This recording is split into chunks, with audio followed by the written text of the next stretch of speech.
desde Boxes.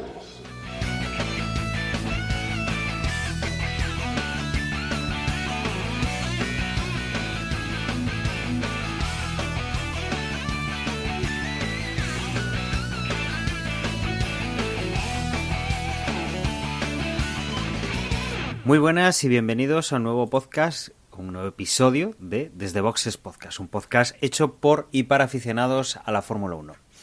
En esta ocasión vamos a comentar las últimas noticias, la última carrera que hemos disfrutado, que es la del Gran Premio de Japón. Daremos nuestras opiniones. Bueno, antes de irnos de este parón forzoso, recordemos que la Fórmula 1 para por la guerra que está dándose en el Golfo, en la zona de Irán, todos estos países que están cerca y que han hecho que se cancele la Fórmula 1 en abril. Y vamos a comentar un par de cosillas más. Para esto hoy no tengo ni a Emanuel ni a Juan, pero sí tengo el resto del equipo. Tengo conmigo a José. Muy buenas, José. Hola, muy buenas. Y tengo también conmigo a Ger. Muy buenas, Ger. Buenas noches a todos. Bueno, y ya presentados a mis compañeros, lo que vamos a hacer es una pequeña pausa para meter una promo y comenzamos. Joder, aquí no hay quien vea nada. ¿Puedes encender una luz? Sí, espera. A ver, estoy buscando. Ya está. Ah, sí, mucho mejor. ¿Qué? ¿Cómo ves eso? Pues ya ves, aquí hace años que no entraba nadie. Aquí hay más polvo que vamos. Joder. Nah, esto un trapito y arreglado. ¿Estás seguro que esto sigue funcionando? No le veo yo muy buena pinta, ¿eh? Pues no sé, habrá que probar.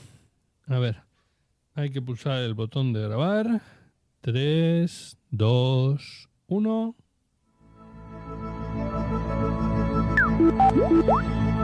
Destino fijado.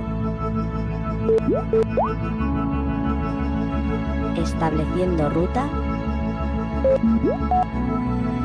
Órbita friki. Comenzamos lo primero de todo revisando un poco lo que nos habéis dejado en nuestra dirección de correo en desdeboxespodcast@gmail.com.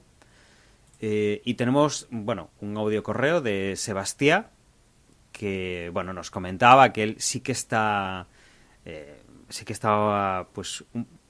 interesado, ¿no?, en esta nueva Fórmula 1, que lo estaba viendo divertido, que los cambios los veía bien. Y, nos deja ahí pues su comentario al respecto, analizando un poco pues su punto de vista distinto al que tenemos nosotros. Y por el otro lado, como digo, tenemos un correo en referencia a un comentario que hizo Juan la semana pasada. Es un correo de Lord en la porra y que nos confirmaba que efectivamente, que Violeta, que era un nombre que Juan decía que no venía del año pasado, pues que es debutante este año, ¿no? Que muy joven, nos dice Lord, pero que va por buen camino y que se está haciendo muy fan de la Fórmula 1. Veremos a ver si en algún momento nos quieren contar qué le está pareciendo este cambio de la Fórmula 1, ¿no? Una persona que llega con menos bagaje que nosotros, con menos historia de la Fórmula 1 vista, o en principio vivida, que igual hasta vista sí que la tiene, pero que llega a esta nueva Fórmula 1 que es un poco diferente a la que nosotros veíamos hace unos cuantos años. Y comentaba un poco lo que nos habéis mandado. Como decíamos, este último Gran Premio que hemos disfrutado ha sido el Gran Premio de Japón. Y la verdad es que lo estaba comentando antes con los compañeros. Tenemos pues varios puntos, ¿no?, interesantes de esta carrera. Quizá uno de los más extraños de contar con alegría, Ger, lo habíamos estado hablando, es que por fin Aston Martin ha finalizado una carrera con por lo menos uno de los dos coches. Sí, dentro un poquito de lo que es la vergüenza para Aston Martin de este año, el haber conseguido la fiabilidad o mantener el coche en unos términos de salud para sus pilotos que les haya permitido acabar la carrera.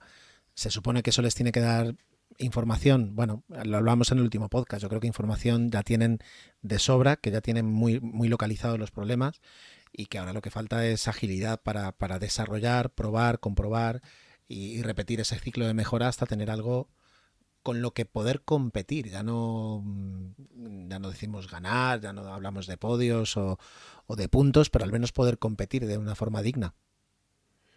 Hombre, y para ser la primera vez que terminan una carrera, por lo menos la han terminado en Japón, ¿no? Que es casa de Honda en este caso. Sí, ¿no? Yo no me imagino no sé si la vergüenza, pero yo creo que sí, porque antes hablábamos, antes de la grabación, ¿no? Es decir, un poquito hasta qué punto es culpa de Honda o es culpa de Aston Martin, del chasis, del motor, y lo que al menos a mí me hace pensar que la gran parte de la responsabilidad es del motorista en este caso, es este año hay muchos equipos que han estrenado motor con chasis, ¿no? Es decir, tenemos el Mercedes en Alpine, el Ferrari en Cadillac, el Audi en su propio Audi, el Ford barra Red Bull Powertrains en Red Bull y en Toro Rosso, y pueden haber tenido, creo que no me dejo ninguno, y pueden haber tenido sus más y sus menos, vale, por supuesto, pero en ningún caso ha habido un fallo tan bestia como el que ha habido entre Honda y Renault. Por tanto, quiero decir, las escuderías saben aceptar, por lo general, motores nuevos, saben trabajar con motores nuevos. Entiendo que Aston Martin también es capaz de haber hasta protocolos, de haber procedimientos, una experiencia. Y dices, bueno, ¿y quién está a cargo por parte de Aston Martin de prepararse para un motor nuevo? Dices, pues justamente Adrian Newey. Ostras, si Adrian Newey se ha equivocado a la hora de esperar el motor con los parámetros que Honda declaró que iba a tener, pues a ver, puede pasar, ¿no? Pero bueno, dicen que es el mejor. Por tanto, ¿cómo es? Por probabilidades me inclino a pensar que ha sido Honda. Pues la vergüenza de correr en su propia casa y que el coche funcione tan mal tiene que ser tremenda. Debería serlo, Ger, pero como dije en el programa, en el podcast anterior, yo ya dudo seriamente de que Honda sienta esa vergüenza o tenga esa filosofía japonesa de respeto al honor y todas estas cosas, porque son demasiadas veces ya las que Honda ha dejado tirado a su socio y ha fallado estrepitosamente tanto a los equipos como a los aficionados. Entonces, yo sinceramente, yo de Honda como, no digo coches de calle, por supuesto, pero de Honda en Fórmula 1 no me fío. Al contrario que en MotoGP, ¿no? Durante muchos años han sido muy buenos y han destacado. En Fórmula 1 yo de Honda no me fío. Ya digo, es decir, pero bueno, al menos han terminado. Escuchas las declaraciones de Fernando y lo que te dice básicamente es que este parón no es una ventaja. Simplemente, pues sí, se van a arrastrar menos por las pistas y va a pasar menos carreras, menos tiempo, hasta poder presentar algunas mejoras que les permita competir correctamente. Entonces, bueno, bien, vale, de acuerdo, pero en ese aspecto es triste. Y por no hablar iba a decir de Alpine, por no hablar de Williams, que es otra de las escuderías que está teniendo, yo creo, además la mayor decepción. Yo creo que la mayor, porque oye, Alpine muy bien, Haas muy bien, Cadillac lo esperado, Audi extraordinariamente bien. Realmente las dos que más están, bueno, de hecho las que se quedaron en la Q1 fueron los dos Williams.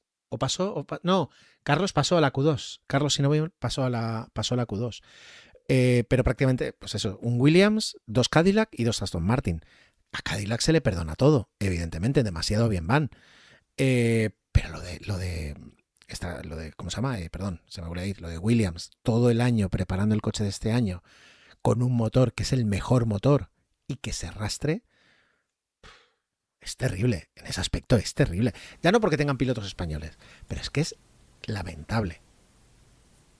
Y aquí, además, quizá habría que destacar que, bueno, hablamos de la fiabilidad de dos equipos, hablamos del recién llegado, de los Cadillac, que bueno, llegan a la Fórmula 1, con lo cual tienen margen de cometer errores porque no estaban la temporada pasada, no tenían esa capacidad, ¿no? Esos datos, ese equipo montado.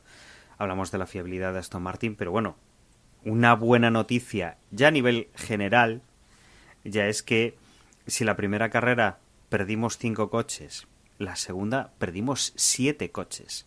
7 coches que además no fue en una cosa de decir, bueno, pues hubo accidentes, hubo golpes. No, es que la carrera de China, recordemos que los 2 McLaren ya no pudieron correr, que creo que Bartoletto tampoco llegó a salir, y Albon me parece que tampoco. O sea, el cómputo que tienen es de 0 vueltas, y los 2 abandonos fueron, bueno, los 3 abandonos fueron los 2 Aston Martin y Max Verstappen con el Red Bull. Es decir, estamos en una temporada que parece que en Japón hemos tenido más fiabilidad, pero que las 2 primeras carreras, y ya sin salir a pista, hemos tenido hasta en la carrera de China 4 coches que no han podido iniciar, y no eran 4 coches cualquiera, porque estamos hablando de que McLaren era campeón del mundo, el que se ha quedado mirando para la carrera desde ahí, ¿no?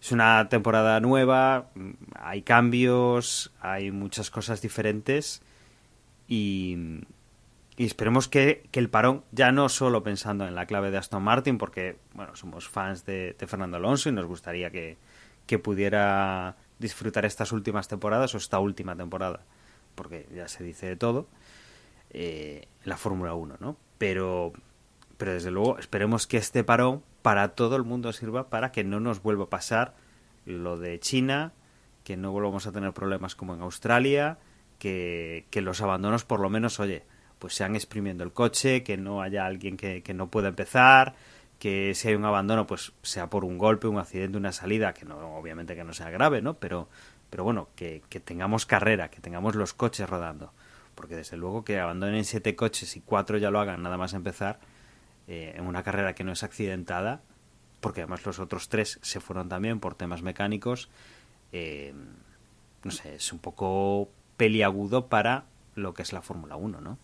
Nos interesa ver los coches rodar. Eso quizá, viéndolo un poco en clave general, que efectivamente luego habrá quien vaya mejor, el tema de Audi, que ya parte de un equipo del año pasado y que lo ha adaptado a este nuevo año. Perfecto, que bueno, Williams baja con respecto a lo que tenía el año pasado, que Cadillac tiene sus problemas, vale, pero bueno, que veamos los coches terminar, ¿no? Y que sea algo global, porque desde luego tenemos más coches, acaba menos, no es una mejora de la Fórmula 1 en conjunto. Y centrándonos un poquito en la carrera, o mejor dicho, en el fin de semana, por ir un poquito a hablar de lo que tendríamos que estar hablando, bueno, podemos hablar de un fin de semana en el que Mercedes ha vuelto a dominar desde principio a fin. Tanto Russell como Antonelli no dejaron de mostrarse fuertes durante todo el fin de semana en los entrenamientos y en la clasificación. Creo que es especial mención hablar de que Antonelli vuelve a ganar 2 premios consecutivos, 19 años, líder del mundial, y en este caso vuelve a conseguir la pole con carreras muy sólidas, las 2, y en este Gran Premio de Japón lo que vimos fue, yo al menos vi un Antonelli maduro, es decir, que trabajó la carrera con una cabeza fría, sin cometer a lo mejor pues un poquito esos errores o esos gestos que a veces hemos visto en pilotos más jóvenes o novatos del año pasado, como, yo qué sé, pues Hadjar mismamente o Lawson. Es decir, sin embargo, lo que vimos fue un Antonelli que yo creo que está muy bien, no digo asesorado, pero que, es decir, mentalmente le están preparando y le están diciendo, oye, que tienes coche, que puedes ganar un mundial, pero lo que tienes que hacer es dejar todas las tonterías fuera del circuito. Y es lo que vimos, es decir, un Antonelli muy firme. A mí la verdad es que en ese aspecto, claro, se pierde un poquito en el momento en el que consigue ser primero y ya se escapa, pero es que incluso teniendo en cuenta que aunque los Mercedes están fuertes, Ferrari y en este caso McLaren demostraron también que están a una distancia competitiva, no del todo, pero competitiva, que no estamos hablando de una temporada 2023 con Red Bull, aquello que se decía que era la Fórmula 2, ¿no? Que el primero se descartaba y que empezabas a ver del segundo en adelante. Pues aquí lo que se ve es que no, que es decir, que si te despistas, si te sales, si cometes un error, pues prácticamente tienes a un Leclerc o a un Piastri encima. Pues aquí lo que vemos es a un Antonelli que se ha trabajado mucho la carrera, o sea que impresionante. Quizá Antonelli en este caso, obviamente es un piloto que tiene poca experiencia, que lleva, esta es su segunda temporada, con lo cual prácticamente casi podríamos decir que es un rookie, y que viene de ganar, como decíamos, la carrera anterior, la carrera de China, y que ha llegado aquí, bueno, se ha hecho la pole por encima de su compañero de equipo, que es más experimentado, que ha tenido más oportunidad y que obviamente no es manco y está donde está, y teóricamente es el piloto número 1 del equipo, o quedaba como número 1, y que quizá el error que ha tenido este fin de semana Antonelli para no dominar la carrera, porque no lo ha hecho, ha sido quedarse clavado en la salida. Una salida que además, bueno, ha vuelto a ser quizás lo que estamos viendo últimamente, que ya no es que un equipo sale y abre el hueco, sino que lo que yo creo que sí que estamos viendo es que por lo menos al principio no hay un equipo que domine claramente, porque aquí ninguno de los dos Mercedes ha llegado ni primero ni segundo a las primeras curvas. Quizás sí luego Russell, que salía en segunda posición, que perdía una nada más, sí que ha conseguido recuperar una de las posiciones, pero bueno, aquí los McLaren han pasado, o uno de los McLaren ha conseguido pasar a Russell, el otro también ha pasado a Antonelli, los dos Ferraris han colado ahí en el medio, y hemos visto un inicio un poco de toma y daca, de cambio de McLaren por Ferrari en cabeza. Quizá Russell no era capaz de darles tanta batalla,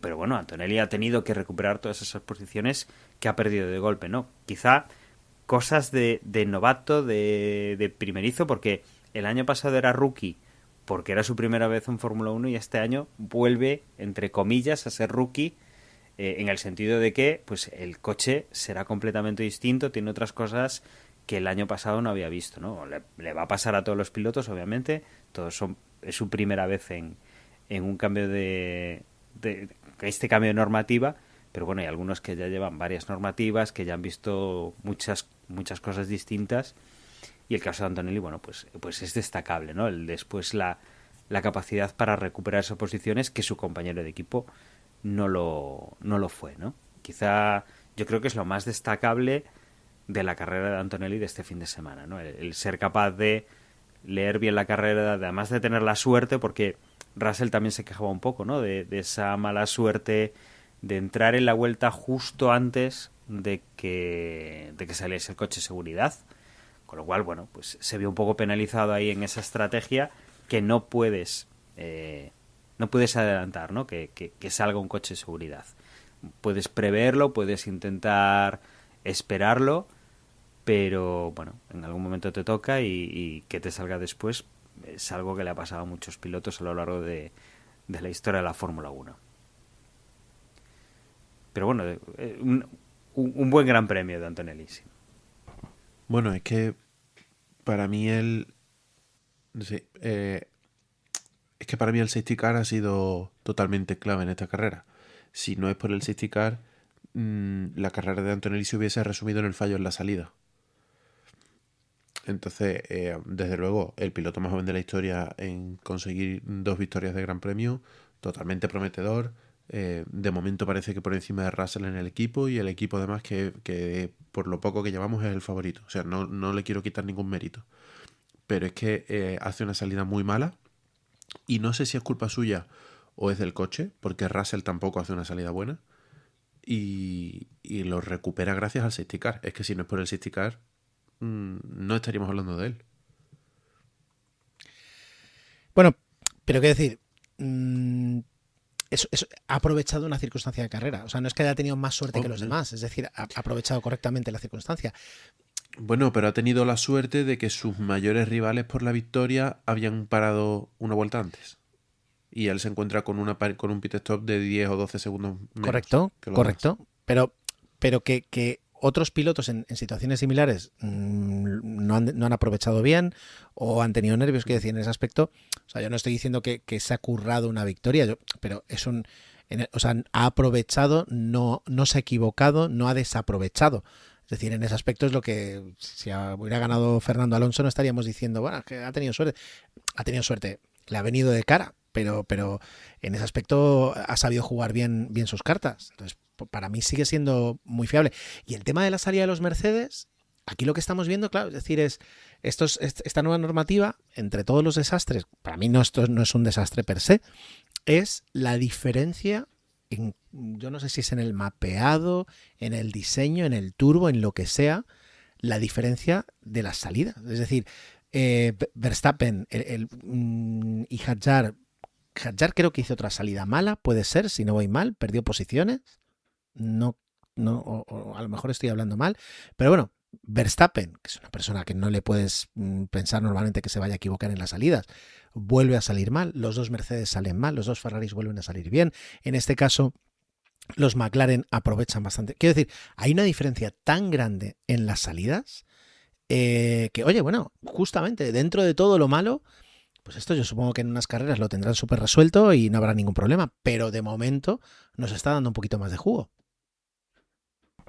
Sí, no sé, insisto, aunque no le quiero quitar méritos a Antonelli, pero creo que en esta carrera en concreto tiene mucho que agradecerle al safety y tampoco quiero subirlo, digamos, más de la cuenta. O sea, está haciendo una muy buena temporada con las dos carreras que llevamos, desde luego. Además, el año pasado ya le vimos manos. Es decir, se justificó directamente, siendo rookie, el por qué estaba entrando en lugar de otro piloto pues más laudeado, porque había pilotos que tenían finalización de contrato y tenían mucha más experiencia y podían ser interesantes, pero aquí la apuesta fue por un piloto joven, un piloto de la casa, y obviamente se entiende por qué este piloto ha acabado en este equipo, ¿no? Desde luego es una joven promesa, ya ha ganado carreras y desde luego, bueno, pues seguramente le queden muchos años en Fórmula 1 e iremos viendo muchas más cosas de él. Pero para el momento en el que está, yo creo que perfecto. Vale, no le vas a pedir que sepa leer una carrera como la saben leer otros, que le rectifique igual la estrategia a sus ingenieros y que sea él el que tenga la razón, pero que desde luego sí, para mí está demostrando. Y cometerá más errores de ese estilo, pero oye, está muy bien. Ha llegado a final de carrera, ha cometido algún fallito, un poco intentando asegurar esta nueva victoria, pero los fallos que ha cometido son fallos muy leves que no han influido después en el resultado, ¿no? ¿Se ha encontrado también con la suerte de cara? Sí, no se puede negar, pero es parte también del juego. Otros se han encontrado con la mala suerte de cara y se han visto perjudicados con estas cosas, ¿no? Bueno, luego, no sé, tenemos ahí quizá detrás de los Mercedes, tenemos McLaren, Ferrari, que, bueno, McLaren se esperaba que estuvieran un poquito más, quizá un poquito más como el año pasado, pero bueno, de 3 carreras llevan 2, que es importante también. Han tenido problemas de esos problemas de poder poner el coche en China, y bueno, están ahí en ese grupo perseguidor, intentando coger a los Mercedes, ¿no? Me da la sensación como que son la comparsa, que son un poco las parejas de baile incómodas de, como decía al principio, ¿no? De las primeras vueltas hasta que la carrera se asienta, son los que, bueno, pues incluso entre ellos se adelantan, cambian esas primeras posiciones, pero que luego parece que están ese escalón por debajo de los Mercedes, que les está facilitando la vida al equipo alemán. Sí, desde luego. O sea, el bajón de McLaren comparado con el año pasado es muy notable. Y Ferrari, desde luego, está ahí. O sea, llámalo buen hacer de Ferrari, llámalo mal hacer del resto. El caso es que está en la pelea y bueno, parece que Mercedes claramente destaca entre esos tres equipos, pero Ferrari está en una segunda posición asentada y McLaren, que por fin en este Gran Premio han podido tener una carrera, digamos, normal con Piastri. Bien, o sea, bueno, el inicio de rodadura con esta nueva normativa. O sea, no las dos primeras carreras fueron bastante decepcionantes, pero ahora que por fin parece que han resuelto los primeros problemas, da la sensación de que van a estar en la pelea. Así que bueno, al menos parece que de momento hay 3 candidatos, que ya es más de lo que veníamos teniendo en los últimos años. Sí, aquí desde luego, quiero decir, la alegría es, por ejemplo, pues ver a un Hamilton que, aunque esta vez Leclerc estuvo fuertísimo, es decir, en la carrera de Leclerc consiguiendo tercero con los Mercedes, con los McLaren, quiero decir, Leclerc estuvo espectacular. Ver a Leclerc con un coche que responde y ver a Hamilton con un coche que esta vez es verdad que no tuvo la misma fortuna que en el Gran Premio de China, pero que no tiene nada que ver con el Hamilton de la temporada pasada, y un Ferrari fuerte. Oye, bienvenido. Quiero decir, ojalá lleguen también, pues eso, McLaren encuentren los ajustes que necesitan para estar ahí arriba. Ojalá tener, por supuesto, ¿por qué no a Red Bull? Quiero decir, a Verstappen, mira, la primera temporada que creo que le echamos un poco de menos, porque de momento parece que no tiene el coche suficiente como para competir. Quiero decir, en ese aspecto, oye, fantástico. Pero es verdad que un pasito por detrás nos encontramos ahora mismo con Ferrari con McLaren. Yo creo, McLaren yo creo que está un pasito todavía más por detrás, pero no te puedes despistar para nada. Y más sabiendo que McLaren no es por motor, porque es el mismo motor que Mercedes. Sí, en este caso sí, tenemos ese hándicap, ¿no? Desde luego, obviamente, Mercedes conoce lo que hace, ha hecho su motor para ellos. Y obviamente siempre hemos hablado de lo mismo, ¿no? Que si Mercedes, que si el motor, y en raras ocasiones, como ha sido pues estos últimos años con McLaren, veíamos que el motorista no era capaz de sacar lo mejor de su producto y lo sacaba otro por él, ¿no? Bueno, pues aquí Mercedes vuelve a poner en su sitio este motor y veremos un poco cómo evoluciona. Y también lo que decís, tenemos a Red Bull, que el año pasado ya vimos una diferencia notable entre los dos pilotos. Digo dos pilotos porque solo corrían 2 en cada carrera, pero realmente llegamos a ver hasta 3. Vimos a Liam Lawson, que no consiguió dominar el Red Bull. Vimos a Yuki Tsunoda, que fue el perjudicado de todo esto porque tampoco fue capaz de sacar el jugo al Red Bull. Y hoy está en la grada. Lo vimos en el box durante la retransmisión en Japón. Y que la verdad es que están relativamente perdidos, que incluso están bastante igualados los Racing Bulls a los Red Bull, ¿no? Hasta Lawson, esta carrera por ejemplo, acabó por delante de Hadjar, y quizá Lindblad, que es la novedad, que es ese sustituto entre comillas del cuarteto de los dos equipos de Red Bull, que ha sustituido a Yuki Tsunoda, bueno, también está haciendo unos resultados interesantes, ¿no? Quizás son los que están por ahí, intercalando con buen resultado de Gasly, con el Alpine, de Ocon con el Haas, incluso de los dos Audis con Nico Hülkenberg y con Bortoleto, ¿no? Por esa, ya la parte media, antes de llegar hacia los que han tenido más problemas. Y una clave, lo decíamos, que han dado mucho de sí en la carrera, que ha sido ese coche de seguridad, también nos ha dejado una de las cosas negativas, ¿no? Ha sido un coche de seguridad muy raro, ha sido un accidente en el cual había una diferencia de velocidad brutal por parte de Oliver Bergman cuando intentaba adelantar al Alpine, y que se supone que ha sido porque, claro, Franco Colapinto intentaba, o ya no tenía tanta energía al final de la recta para la frenada, ya reducía esa velocidad, que en este caso Berman venía con más capacidad de batería y venía una diferencia brutal de velocidad que, bueno, se ha tenido que ir por el interior de la curva, ha pisado donde no debía y se ha ido recto. Un accidente que bueno, salía cojeando, pero por lo visto, bueno, solo era un traumatismo importante en la rodilla, pero que no pasaba a tener fractura ni nada similar, ¿no? Una buena noticia para el equipo Haas, que tenía a su piloto sano y salvo con esa contusión, ¿no?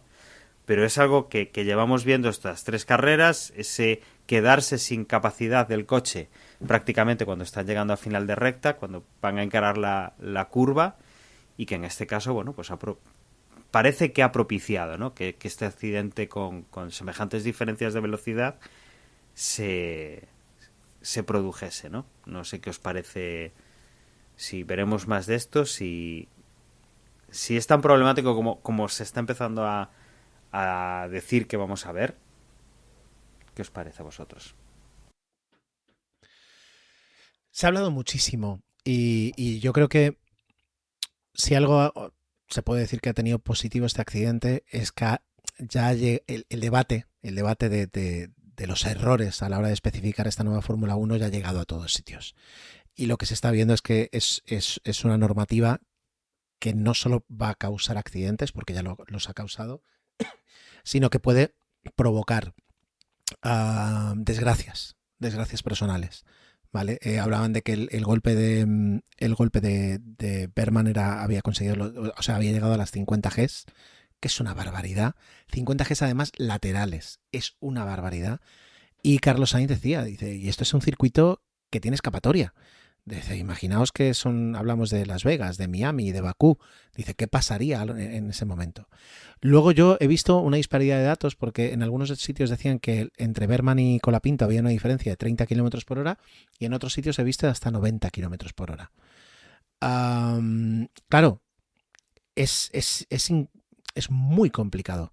Es decir, y yo creo que sin ser pilotos de Fórmula 1, es decir, todos los que alguna vez nos hemos encontrado con un coche con una diferencia brutal en la que tú vas, yo qué sé, pues a 110, 120 por la autopista y te encuentras un coche que va a 60, 70, 80 kilómetros por hora, tú puedes, o sea, tienes que frenar, pero a veces frenar no es la única solución porque puedes tener tráfico detrás, puedes tener tráficos a los lados y durante unos segundos dices, tengo que buscar una solución a esto. Y si además el coche se mueve, muchísimo peor. Y es un poco lo que ha pasado aquí. Es decir, Colapinto hace su carrera, pero es una carrera tan diferente a la carrera de Berman que tampoco puede anticipar Berman lo que va a hacer Colapinto, porque están en momentos completamente diferentes. Están corriendo 2 categorías diferentes. Uno está gastando y el otro recuperando energía. Y pasa lo que pasa. Pasa lo que todo el mundo... Bueno, de hecho las declaraciones de Fernando diciendo que ahora mismo los adelantamientos son sin querer, que los tienes que hacer para evitar a otro. No utiliza la palabra esquivar, ahora no me acuerdo qué verbo utiliza, pero es un verbo sinónimo de esquivar. Dice, los adelantas porque o lo adelantas o tienes un accidente. Y es justo lo que pasa luego. Entonces, yo, a raíz de este accidente, me surgen 2 reflexiones. Que me gustaría además eso, si alguien en comentarios o alguien en el chat de Telegram o alguien puede responderme. La primera es, visto ya 3 carreras, una carrera muy mala, una carrera mejor y esta que yo creo que es peor todavía que el Gran Premio de Australia. Quiero decir, en todas las simulaciones, en todos los... Quiero decir, esto no son 5 tíos que una tarde se ponen a hacer una lluvia de ideas y lo dejan en un documento y dicen, ¡au!, para adelante. Es decir, esto se tiene que haber estudiado, revisado, simulado, evaluado, corregido, vuelto a simular, vuelto a evaluar. Quiero decir, esto está súper pensado. ¿Cómo pueden haber fallado tanto? ¿Cómo pueden, o sea, cómo nadie vio que el espectáculo, la seguridad, ambas cosas eran tan deficientes? Eso es una reflexión. La segunda, que al final tengo 3. La segunda es, ¿todo esto para qué? Quiero decir, ¿qué es lo que en teoría estamos viendo? ¿Una Fórmula 1 más ecológica porque recuperan más en frenada? Pero si es así, ¿por qué no dejas el mismo motor que tenías con el mismo caballaje y le aportas? Quiero decir, ¿por qué han reducido la potencia de los motores V6? ¿Es para reducir el consumo? ¿Es para...? O sea, quiero decir, no entiendo el por qué estamos viendo esto.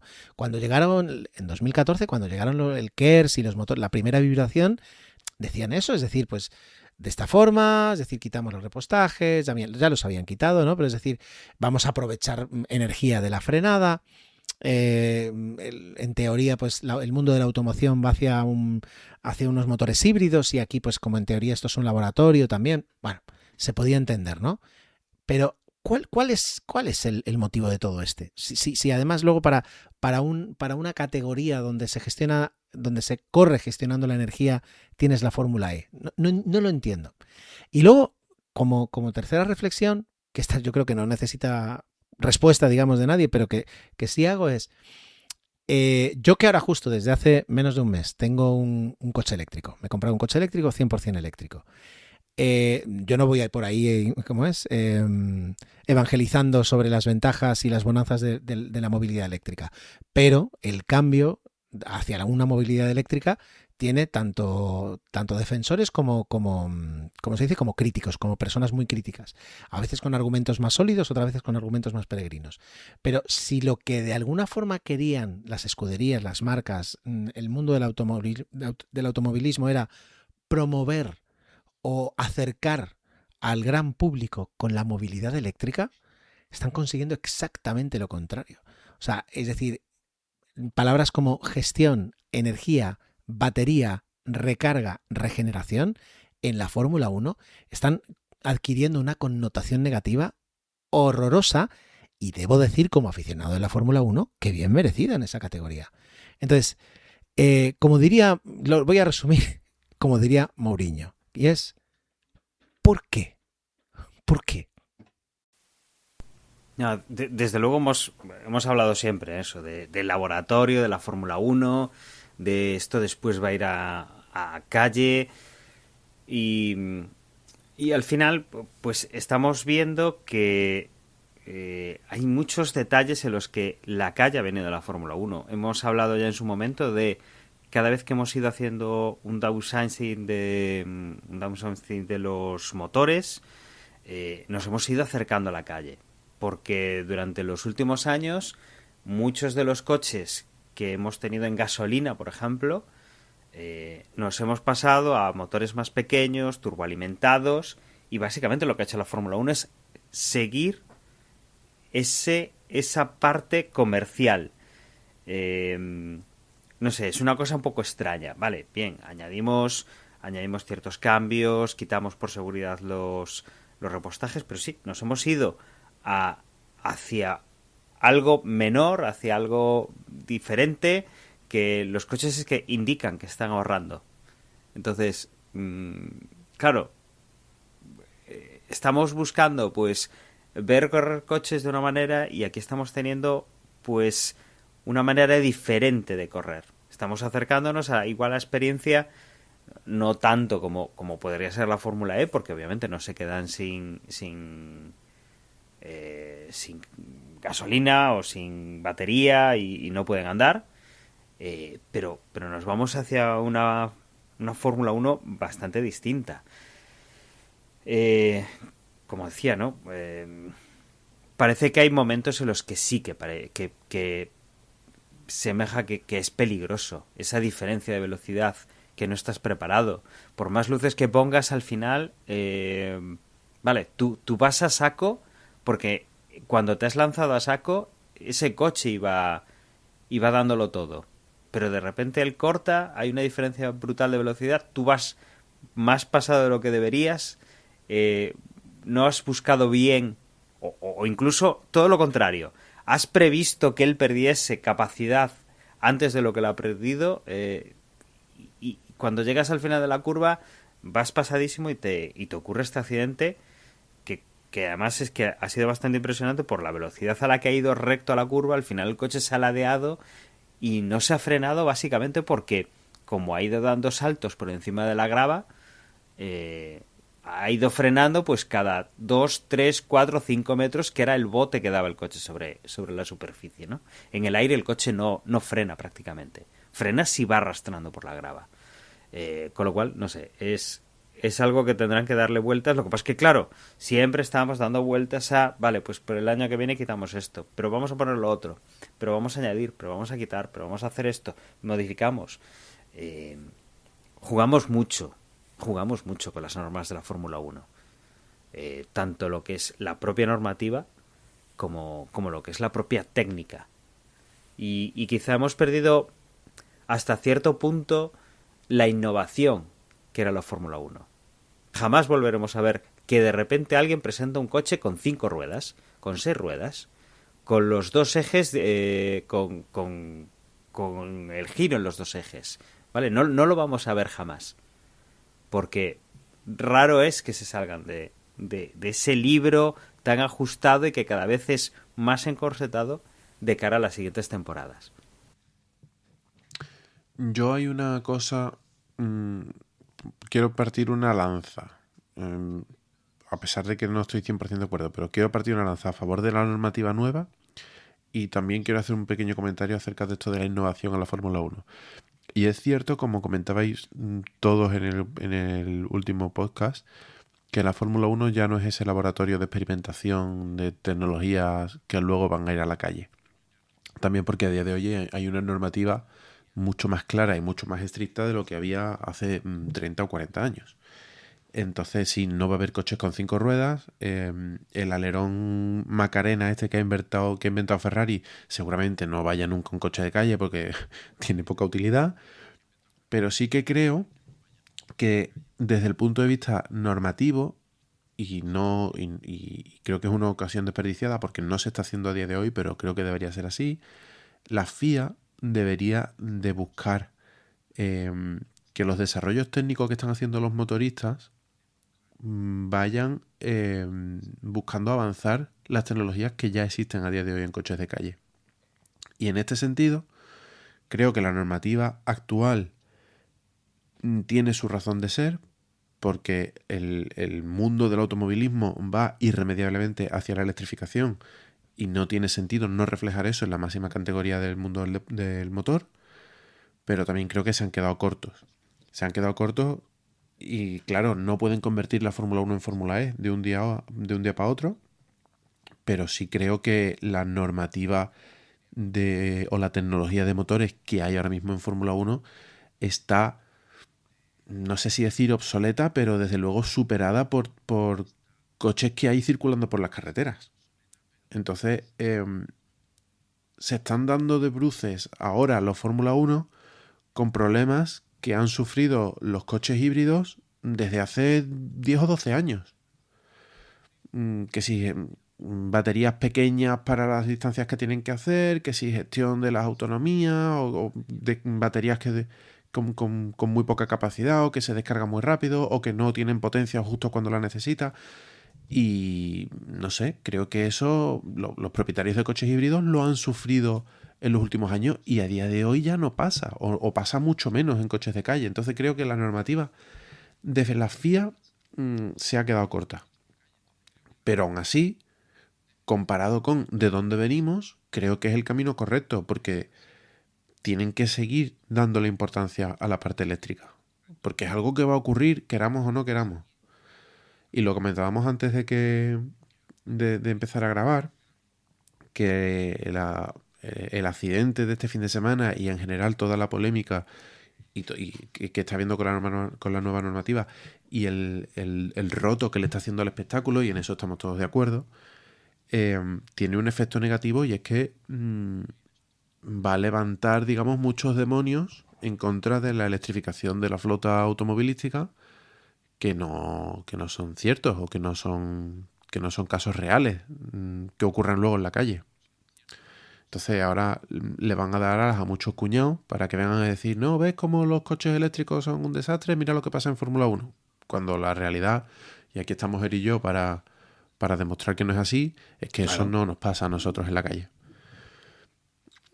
Entonces, no sé, creo que desde luego tienen que darle una vuelta. Y todos los pilotos están de acuerdo. Ha habido un comunicado oficial de FIA diciendo que lo van a mirar. O sea que ya más claro que eso, poco se me ocurre. Pero es que, sinceramente, el problema yo creo que no está en la tecnología. El problema está en que los pilotos tengan que estar gestionando la capacidad de la batería. Tienen que poner una batería que tenga un tamaño tal que no haya que gestionar y que sea la centralita del coche la que decida cuándo aplica potencia. No. Pero no que un piloto tenga que decir en esta bueno, un piloto o su ingeniero, ¿no? Quien sea. En esta vuelta levanto el pie porque tengo que cargar la batería. Claro, así te pasa que uno viene con el modo boost y otro viene con el modo carga y hay un diferencial de 60 o 70 kilómetros por hora. Es que eso no debería de ser así. Pero yo ahí no estoy de acuerdo, José. Es decir, ojo, a ver, tú puedes poner una batería más grande. Fantástico. La batería hay que llenarla. Y estos coches, es decir, necesitarían una batería inmensa para que no tuvieran que recargarla durante la carrera. Y la puedes recargar solo con las frenadas. Pero la energía que puedes recargar es finita, porque las frenadas son las que son. Y las frenadas son tan bestias que justo antes de empezar a grabar estábamos hablando de la Fórmula E, de los coches que vienen. Y mira, justo estábamos diciendo que con las frenadas, con los coches que va a haber la temporada que viene, en la Fórmula E, van a poder llegar a frenar, creo que a recuperar hasta 600 kilovatios en la frenada. Pero aún así, son frenadas tan duras que necesitas los frenos. Entonces, la energía la vas a perder. Pero una cosa es que quieras optimizar y que quieras recuperar energía. Eso me parece genial en la Fórmula 1 y en la vida en general. Pero la Fórmula 1 nunca fue un deporte de gestionar eso es lo que energía. yo digo. En la Fórmula 1 lo que se hacía era utilizar la energía. Entonces pero para mí como si le ponen una batería más pequeña, es decir, como si volvemos al 2014 con el KERS, que es decir, me da lo mismo, es decir, ten un boost, recupera, me parece genial que recupere, como si le quieres poner unos motores eléctricos delante, como tiene la Fórmula E, para solo recuperar energía. Venga, recupera en las frenadas todo lo que quieras, pero en las frenadas el superclipping da vergüenza ajena. O sea, que antes de llegar al vértice, o sea, antes de llegar a gestionar una curva, el coche te baje 30, 40 kilómetros por hora. Es como cuando mi hijo jugaba a los bolos y como era pequeñito le ponían unas barreritas. Es en plan, no te preocupes, no lo hagas a toda velocidad. Bueno, el audio de Hamilton que he escuchado por YouTube, que le dice, ¿cómo puedo adelantar a... ¿Quién era? A Gasly. ¿Cómo puedo adelantar a Gasly? Dice, en las rectas se me va. Y la respuesta del ingeniero es, tienes que ir un 15% más despacio en la curva para recuperar más energía. Y de esa forma le puedes adelantar. O sea, ¿cómo la respuesta en Fórmula 1 a cómo adelanto a alguien tiene que ser, ves más despacio en la curva y así entonces podrás, pero no por el trazado, sino recupera más energía en curva y así en la recta tendrás más energía. Ya está, es decir, ya se la han cargado. O sea, ahora las voces son unánimes. Entonces, ahora que han tenido un primer accidente, lo que se da cuenta la FIA es que como haya un fallecimiento, como termine un piloto en el hospital grave, se van a plantar los pilotos, se van a plantar los sponsors, se van a plantar todo el mundo y la vergüenza va a ser absoluta. Entonces, bueno, ahora están pensando a ver cómo solucionarlo. Pero claro, los coches ya están hechos, los coches no pueden ahora hacer otra cosa. Estoy totalmente de acuerdo. Yo lo que digo no es que tengan que poner una batería más grande para seguir igual que están ahora, pero con más duración de la batería, ¿no? Lo que digo es que primero el modo boost o el modo ataque o como leche se llame no tiene ningún sentido. O sea, no debería la descarga de la batería eléctrica no debería depender de que el piloto le dé un botón. La parte eléctrica del motor y la parte de combustión deberían de funcionar como una única cosa. Y la potencia tiene que estar disponible todo el tiempo y se tiene que recargar en las curvas, sí, en las frenadas, en boxes, en los momentos, digamos, de poca velocidad. No puede ser que un piloto a mitad de recta se le gaste la batería y el coche pierda 40 km por hora. Pues, oiga, habrá que configurar la descarga de la batería para que eso no ocurra. y que otro piloto pueda venir por detrás 60 kilómetros por hora más rápido porque le está dando a un botón, tampoco. Quiten el botón. Ya, yo qué sé, no lo sé. No lo sé. Yo qué sé, yo no lo sé. En fin, yo no sé qué cambios van a hacer o qué cambios siquiera van a plantear. Pero sí que creo que, bueno, que en general la evolución de los motores, comparado con los del año pasado, tiene sentido porque es hacia donde va el automovilismo. Es que si no, acabaría en un campeonato de coches clásicos. Mi punto de vista, es decir, ¿hacia dónde va el automovilismo? Estamos demasiado europeizados. Y con las restricciones que va a haber en Europa, pensamos que va a ser todo así. En Estados Unidos, la electrificación va a ser parcial. En Sudamérica, en Asia, en África. Es decir, la electrificación va a ser parcial. Y de todas formas, yo creo que este es mi punto de vista, ¿no? En un futuro vamos a tener una movilidad que va a ser en un 90% eléctrica, 100% eléctrica o con range extender como mucho. Y luego quedarán los superdeportivos, los coches de lujo, que serán no históricos, pero que tendrá su propio, es decir, serán motores de combustión y funcionarán con esos sintéticos, funcionará como quieras, pero quedará un poquito para ahí. Entonces, yo no me niego a la electrificación de la Fórmula 1, todo lo contrario. Lo que ocurre es que, esa no es la forma de hacerlo. Esa no es la forma de hacerlo. Ya nos vendieron el V6 en su momento porque había que aligerar el motor, dejar espacio para baterías, cuando llegó el KERS, etcétera, etcétera. Eso ya nos lo vendieron. Entonces, ¿qué es lo que necesitas ahora? Si ya convertiste los coches en limusinas. Es decir, la Fórmula 1 va hacia atrás en ese aspecto. Entonces, si termina siendo una fórmula en la que se corre de una forma completamente diferente a los coches de calle, pero si es que es normal, es decir, ¿qué tecnologías se extraen ahora mismo? Ya no se extrae, que yo sepa, ¿eh? Si se extrae algo, se extrae para los superdeportivos, para el Ferrari que luego te cuesta 350.000 euros, para el McLaren, pero no para el Ford o para el BYD. Entonces, bueno, es lo que creo. Y curioso, bueno, no sé si habéis escuchado, hablando ahora de BYD, los últimos rumores, más bien, porque no hay nada oficial, del posible interés que podría tener la marca BYD en entrar en Fórmula 1. Que es un movimiento bastante curioso. Bueno, me gustaría que lo intentaran solo para ver cómo la FIA le allana el camino a ya sea BYD, Geely, cualquiera de los grandes, Tata, incluso cualquiera de los grandes asiáticos, comparado con cómo se lo ha puesto a Cadillac. Sería interesantísimo. Bueno, pues veremos si ese rumor desencadena en algo concreto en los próximos años. Pero bueno. No sé si queréis añadir alguna cosa más, tema de la carrera. Si no, bueno, vamos cerrando el capítulo. Sí, podemos cerrar. Bueno, en esta ocasión a Juan lo tenemos bastante liado con un tema laboral, con lo cual no ha podido todavía generar los resultados de esta jornada de la porra, con lo cual aquí nos los vamos a indicar. Lo intentaremos avisar mediante el canal de Telegram.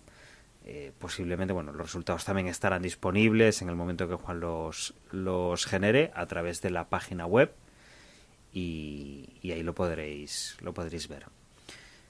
Os recordamos que con el cambio del calendario por temas de la guerra que se está disputando en Oriente Próximo, bueno, pues nos vamos a saltar el mes de abril, con lo cual hasta el 1 de mayo no veremos de nuevo Fórmula 1, nos vamos a Miami. Tenemos prácticamente desde que estamos grabando un mes sin Fórmula 1 Y cuando nos vayamos a Miami haremos carrera al sprint en el circuito de Estados Unidos y luego tendremos 3 semanas más durante el mes de agosto hasta el Gran Premio de Canadá. ¿Vale? Serán las dos próximas citas, con lo cual estaremos una temporada sin grabar, sin estar con vosotros y nada, descansaremos de estas 3 primeras carreras. Esperemos que los equipos no descansen nada, que estén trabajando en mejorar todo lo que hemos ido comentando hoy, que a partir de Miami o a más tardar cuando lleguemos a Europa en junio la Fórmula 1 haya mejorado en estas cosas. Y sin más, yo quería agradeceros como siempre que hayáis estado con nosotros un capítulo más, y os recuerdo que desde Vox.es es nuestra página web donde vais a poder encontrar los enlaces a las redes sociales, los enlaces al correo. Gracias a los 2 oyentes que nos han mandado, uno un audio y otro un correo, y que también vais a tener desde ahí el enlace a todos los formularios de la porra y todos los resultados de la porra. Yo sin más me despido y os dejo con mis compañeros que os recuerdan esas formas de contacto con nosotros. Un saludo y hasta luego. Bueno, os recuerdo que tenemos un grupo en Telegram, t.me/desdeboxes, y que ahora que vamos a estar unos fines de semana sin carreras y ya que no se han dignado a poner ni un triste entrenamiento, pues nada, en el grupo estaremos discutiendo y debatiendo todas las noticias que vayan surgiendo. Un saludo. Y por último, y por si alguien tiene nostalgia o ya tiene cierta edad, tenemos el correo electrónico, que es un medio fiable y autónomo de comunicación. Acordaos desde boxespodcast@gmail.com es nuestro correo electrónico.